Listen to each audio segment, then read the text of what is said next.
He fancied rum, admired women, and behind the armchair in his chief cabin he kept an original present from one of his subordinates, a coffin made from the mast of an enemy ship.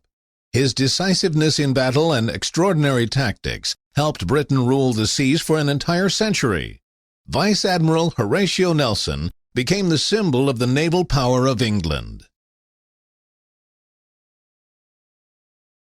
Even though he was the son of a clergyman and was named Horatio in honor of the famous Roman poet, he was never going to devote his life to literature or religion. With the help of his uncle, Captain Maurice Suckling, a hero of the 7 Years' War, Horatio left school at the age of 12 to work on a ship. 3 years later, he won the right to participate in a polar expedition to find a sea route around the northern part of America. Later, under the patronage of his uncle, who had become a powerful official in naval administration, Horatio was appointed a lieutenant on the ship, which patrolled the North Sea during the American Revolutionary War. The 20-year-old lieutenant enjoyed his chance. At a dramatic moment in battle, he took command and became the youngest captain in the history of the British Navy. During the next 10 years, he served in the West Indies on merchant and public vessels. While strictly enforcing the act banning trade between the American and British colonies in the Caribbean, he made enemies, even among the officials of the Admiralty. Therefore, when Nelson returned to England, he was actually removed from the fleet. He waited for 5 long years for a new appointment, living with his wife Frances Nisbet in the countryside. In 1793, when war broke out with France, Nelson was given the position of captain of the battleship Agamemnon in the Mediterranean Squadron. At the age of 36, he was wounded at Calvi on the island of Corsica and lost his eye. 4 years later, he lost his right arm during an unsuccessful attempt to capture a port on the island of Tenerife. During the Battle of the Nile, at which he defeated Napoleon Bonaparte, Nelson was wounded in his head. In September 1793, he arrived in Naples and met Lady Emma Hamilton. In spite of the fact that he was married, they entered into a long-lasting romance. The legendary naval commander and the wife of an English lord had a daughter named Horatia, after her father.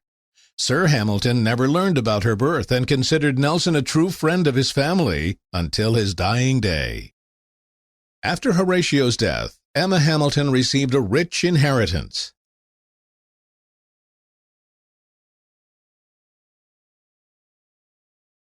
But for the moment, Emma's powerful friends helped further Nelson's career whenever they had a chance. As important as this assistance was, however, Nelson's personal strength was at the heart of his military success.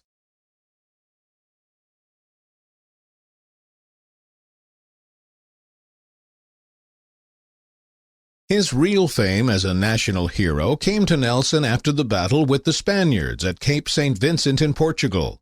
Thanks to a brave maneuver, Nelson's ship successfully attacked the largest public ship of that time, a 132-gun vessel, and Nelson boarded one more Spanish ship.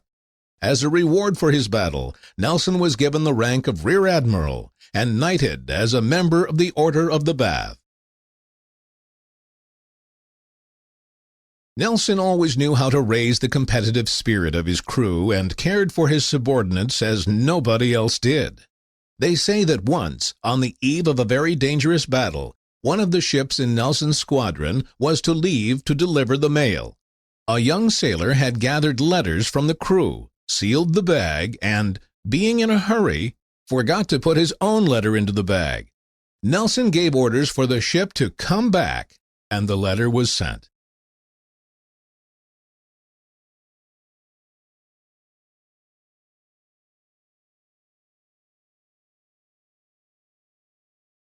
As a vice admiral, Naval Commander Nelson marched off in a campaign against the Danes, who economically supported the French. On April 2, 1801, he and his squadron, consisting of 12 British ships, entered the harbor of Copenhagen. The battle was extremely hard. The British flagship gave Nelson a signal to retreat, but the vice admiral placed a spyglass to his blind eye and said, I'm blind in one eye, so I have a right to miss something. Nelson's decision to continue fighting was correct. He had reduced the Danish fleet to ashes by evening. Nelson was awarded with the title of Viscount.